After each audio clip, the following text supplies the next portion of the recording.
ओम शांति। 23 फरवरी 2022 के महावाक्य हैं। मीठे बच्चे, तुम प्यार से कहते हो मीठे बाबा, तो मुख में रस आ जाता। ईश्वर व प्रभु कहने से वह रस नहीं आता। प्रश्न, कौन सा धंधा सर्वशक्तिमान बाप का है, मनुष्यों का नहीं? उत्तर, पतित आत्माओं को पावन बनाना, सारे विश्व को नया बनाना, यह धंधा बाप का है। बाप ही पावन बनने की शक्ति देते हैं। यह धंधा मनुष्य नहीं कर सकते। मनुष्य तो समझते हैं भगवान जो चाहे वह कर सकता है, हमारी बीमारी भी ठीक कर सकता है। बाबा कहते हैं, मैं ऐसी आशीर्वाद नहीं करता, मैं तो पावन बनने की युक्ति बताता हूँ। गीत, जाग सजनिया जाग।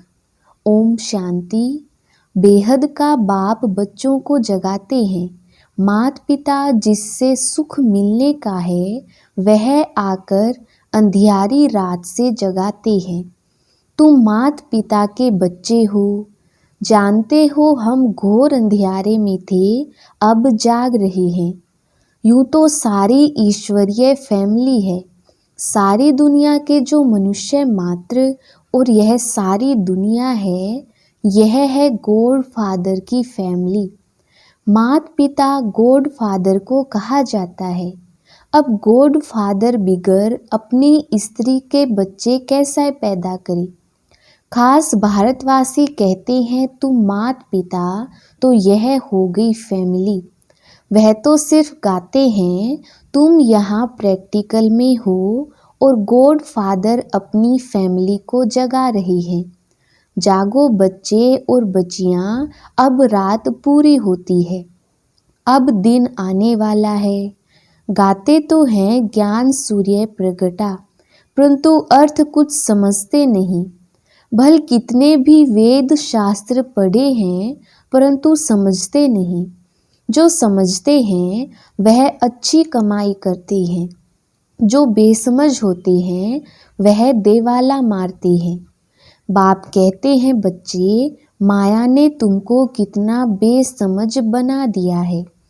एक तरफ कहते हो ओ गॉड फादर, दूसरी तरफ कहते परमात्मा सर्वव्यापी। एक तरफ कहते हो सभी मनुष्य मात्र भाई भाई हैं, अथवा हम एक बाप के बच्चे हैं।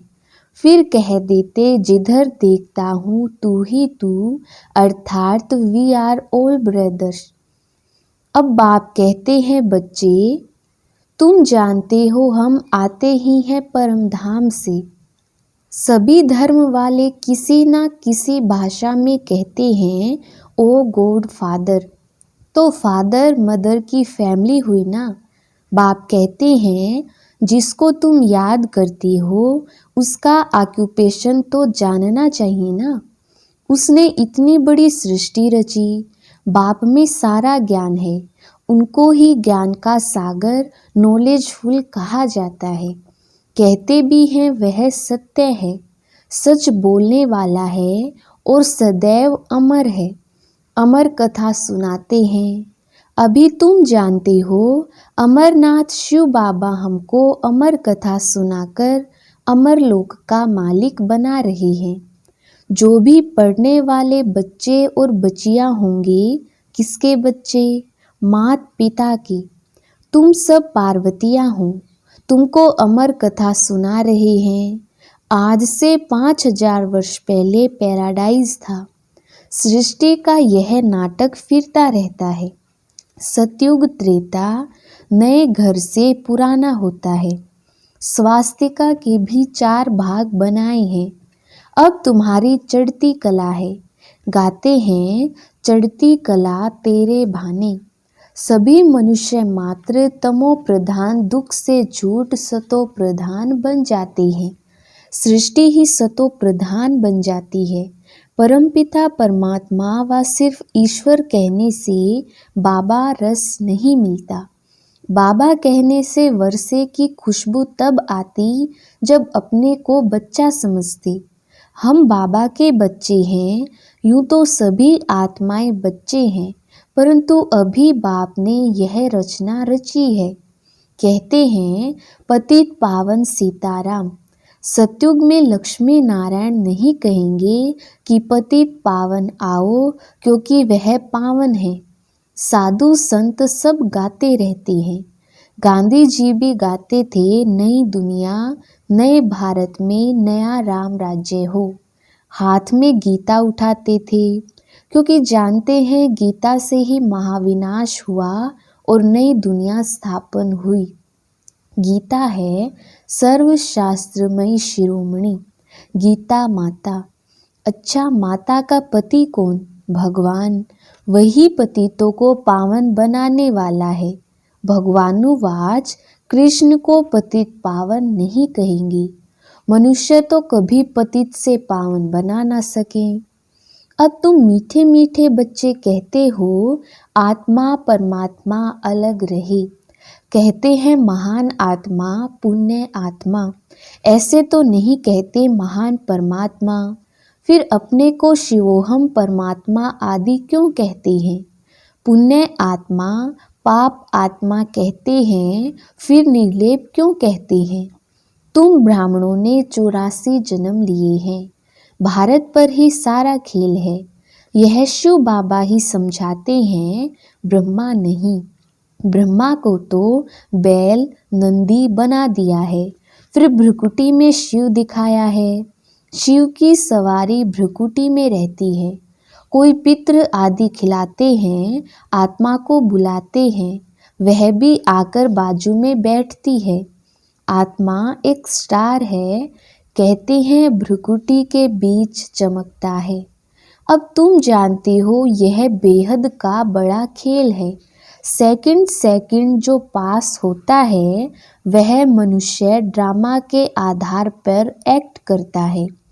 मनुष्य 84 जन्म कैसे लेते हैं? सभी 84 जन्म नहीं लेते। कोई तो अभी भी ऊपर से आते रहते हैं। अब बाबा कहते हैं जाग सजनिया। कन्या जब शादी करती है तो उनके सिर पर मटकी रख उसमें दीवा जगाते हैं। बाप कहते हैं तुम्हारी आत्मा की ज्योति का घृत अब खत्म हो गया है। अब मुझे याद करो तो घृत भरते भरते दीवा जग जाएगा, फिर तुम मेरे पास आ जाएंगे। वह निराकार बाप ही क्रिएटर, डायरेक्टर और मुख्य एक्टर है। याद किसको करती हैं? क्या ब्रह्मा को, विष्णु को? नहीं, दुख में सब याद करते हैं गॉड फादर को। यह दुख सुख हार जीत का खेल है। माया हार खिलाती है, बाप जीत पहनाते हैं। कहते हैं मैं सर्वशक्तिवान हूँ ना। ऐसे नहीं कि मैं बीमार हूँ, भगवान आशीर्वाद करे तो मैं ठीक हो जाऊँ। मैं कोई यह धंधा करने नहीं आया हूँ। मैं आया हूँ पतितों को पावन बनाने, श्रीमत देने। श्रेष्ठ ते श्रेष्ठ है शिव बाबा, फिर नंबरवार हैं। माला भी है ना। अब तुम जान गए हो कि हम ईश्वरीय फैमिली के हैं। जैसे शिव बाबा की महिमा अपरम अपार है, वैसे रचना की महिमा भी अपरम अपार है। वैसे भारत की महिमा भी अपरम अपार है। भारत में हीरे जवाहरों के महल थे। गॉड क्रिएटर है तो मदर भी चाहिए। जब तुम यहाँ बैठे हो तो पहले बाप की याद आनी चाहिए, फिर ब्रह्मा विष्णु शंकर सूक्ष्म वतनवासी की। ब्रह्मा द्वारा स्थापना हो रही है। इस समय तुम ईश्वरीय फैमिली के हो, फिर दैवी फैमिली बनेंगे। सो भी संगम युग पर सूर्यवंशी चंद्रवंशी विराट रूप का चित्र भी है। सिर्फ चोटी नहीं दिखाया है। देवता क्षत्रिय, परंतु देवताओं के पहले क्या था? अब बेहद का बाप कहते हैं मन मना भव। मेरे साथ बुद्धि का योग लगाओ और बेहद का वर्षा ले लो। जन्म जन्मांतर लिया है, सतयुग त्रेता तक 21 जन्म बेहद का वर्षा लिया था। अब तो कुछ नहीं है, फिर बाप से लेना है। वह तो कहते परमात्मा नाम रूप से न्यारा है, वह कैसे यहाँ आएगा। अरे गीता में है, श्रीमद् भगवत गीता, भगवानुवाच, कृष्ण को भगवान नहीं मानेंगे। यह सब ड्रामा में नूंद है।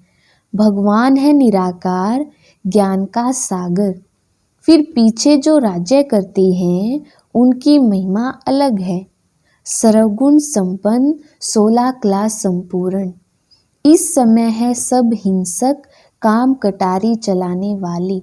लक्ष्मी नारायण के लिए ऐसे नहीं कहेंगे, वह तो संपूर्ण श्रेष्ठाचारी थे। तो बाप की महिमा अलग है। हरेक मनुष्य मात्र का अलग अलग पार्ट है। कितनी छोटी आत्मा, उनमें सारा पार्ट भरा हुआ है। हूँ मैं भी आत्मा, परंतु मुझे सुप्रीम कहते हैं। भक्ति मार्ग में बड़ा बड़ा लिंग बनाते हैं, वह भी रोंग है। आत्मा तो सबकी एक जैसी स्टार है। ज्ञान सूर्य, ज्ञान चंद्रमा, ज्ञान सितारे भी हैं।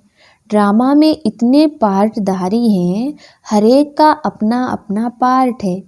कैसे यह ड्रामा बना हुआ है, इसको कहा जाता है कुदरती नाटक। बाकी वह नाटक तो कॉमन है। 4 घंटे का रील होगा, इनका रील तो 5000 वर्ष का है। वो लोग फिर कहेंगे कलयुग की आयु 4,32,000 वर्ष है। कितने गपोड़े हैं। मौत सामने खड़ा है तो भी घोर अंधियारे में पड़े हैं। बाप कहते हैं अब जागो, तुम भगत भगवान को याद करते आए हो। अब बाप कहते हैं भक्ति मार्ग खत्म होता है, मैं आया हूँ ज्ञान से सोजरा करने। इस समय मनुष्यों में देखो क्रोध कितना है, लड़ाई ही सीखते रहती है। जब रावण राज्य शुरू होता है तब यह सब शुरू होता है। सतयुग में तो है ही राम राज्य। अब बाप कहते हैं मैं तुम बच्चों को राजाओं का राजा बनाता हूँ। फिर तुम जब गिरते हो तो पावन राजाएं फिर पतित बन जाते हैं। अभी तो वह भी नहीं है। बाप कहते हैं बच्चे तुम हमेशा समझो कि शिव बाबा इस द्वारा सुना रहा है। जो सुनकर यह महाराजा महारानी बने थे वही अब पतित बने हैं। यह है आसुरी सृष्टि, वह है ईश्वरीय सृष्टि। राम और रावण नाम मशहूर है। रावण का अर्थ कोई भी समझते नहीं। नर और नारी दोनों में 5 विकार हैं, तब 10 शीश दिखाते हैं, इसलिए इनको रावण राज्य कहा जाता है। दीपमाला में पूजा करते हैं, महालक्ष्मी को 4 भुजाएं देते हैं, 2 लक्ष्मी की, 2 नारायण की। बाकी विष्णु कोई और चीज नहीं है। अब तुम राजाओं का राजा बनेंगे, डबल सिरताज। इस समय तुम स्वदर्शन चक्रधारी बनते हो। तुम जानते हो हम 84 जन्म लेते हैं। बेहद के बाप से बेहद का सुख, हद के बाप से हद का सुख मिलता है। सतयुग है ब्रह्मा का दिन, कलयुग है ब्रह्मा की रात। प्रजापिता भी जरूर यहाँ होगा। शिव बाबा की संतान तो सब हैं। फिर ब्रह्मा द्वारा ब्राह्मण और ब्राह्मणियाँ रचते हैं, नहीं तो इतने बच्चे कैसे एडॉप्ट होंगे। शिव बाबा ब्रह्मा द्वारा एडॉप्ट करते हैं। बाप कहते हैं मेरे तो तुम ही हो। अब तुमको नया जन्म मिलता है। दादे की प्रॉपर्टी तुमको मिलती है। विश्व की राजाई मिलेगी ब्रह्मा द्वारा। ब्रह्मा को सूक्ष्म वतन में दिखाया है, परंतु वहाँ कैसे मिलेंगी। बाबा को जरूर रथ चाहिए मुरली चलाने के लिए। गीता है भारत का नंबर 1 शास्त्र। बाकी सब शास्त्र हैं बच्चे। पहले है देवताओं की बिरादरी, फिर क्षत्रियों की। जो भी धर्म स्थापन करते हैं वह पहले सतो फिर रजो तमो में आते हैं। जैसे क्राइस्ट आया वह पहले पवित्र था। जब तक कोई विकर्म ना हो तो दंड मिल ना सके। सतयुग में पवित्र आत्मा आएगी, वहाँ माया ही नहीं तो दुख भी नहीं। हमारे विकर्म तब शुरू होते हैं जब वाम मार्ग में जाते हैं। यह समझने की बातें हैं। विकर्माजीत संवत भी है, फिर है विकर्मी संवत। कथाएं तो बहुत हैं। मोह जीत राजा की कथा, मोह जीत है लक्ष्मी नारायण। वह है राम राज्य। अभी है रावण राज्य। रावण को जलाते हैं, आधा कल्प राम राज्य, फिर आधा कल्प के बाद रावण राज्य होता है। इस स्वदर्शन चक्र को तुम जानते हो। तुम सब गॉड फादरली चिल्ड्रन हो। डायरेक्ट बाप ने ब्रह्मा द्वारा एडॉप्ट किया है, इसलिए तुमको सिकिलधे बच्चे कहते हैं। अच्छा, मीठे मीठे सिकिलधे बच्चों प्रति माता पिता बाप दादा का याद प्यार और गुड मॉर्निंग। रूहानी बाप की रूहानी बच्चों को नमस्ते। हम रूहानी बच्चों की रूहानी बाप दादा को याद प्यार गुड मॉर्निंग और नमस्ते जी। धारणा के लिए मुख्य सार। पहला पॉइंट है, आत्मा रूपी दीपक को सदा जागृत रखने के लिए याद का घृत डालते रहना है। याद से आत्मा को सतो प्रधान बनाना है। दूसरा पॉइंट है, सदा ज्ञान सोजरे में रहना है। बेहद नाटक को बुद्धि में रख स्वदर्शन चक्रधारी बनना है। वरदान, व्यर्थ संकल्पों के तेज बहाव को सेकंड में स्टॉप कर निर्विकल्प स्थिति बनाने वाले श्रेष्ठ भाग्यवान भव। विस्तार, यदि कोई भी गलती हो जाती है तो गलती होने के बाद क्यों, क्या, कैसे, ऐसे नहीं वैसे, यह सोचने में समय नहीं गवाओ। जितना समय सोचने स्वरूप बनते हो उतना दाग के ऊपर दाग लगाते हो। पेपर का टाइम कम होता है, लेकिन व्यर्थ सोचने का संस्कार पेपर के टाइम को बढ़ा देता है। इसलिए व्यर्थ संकल्पों के तेज बहाव को परिवर्तन शक्ति द्वारा सेकंड में स्टॉप कर दो तो निर्विकल्प स्थिति बन जाएगी। जब यह संस्कार इमर्ज हो तब कहेंगे भाग्यवान आत्मा। स्लोगन, खुशी के खजाने से संपन्न बनो तो दूसरे सब खजाने स्वतः आ जाएंगे। अच्छा, ओम शांति।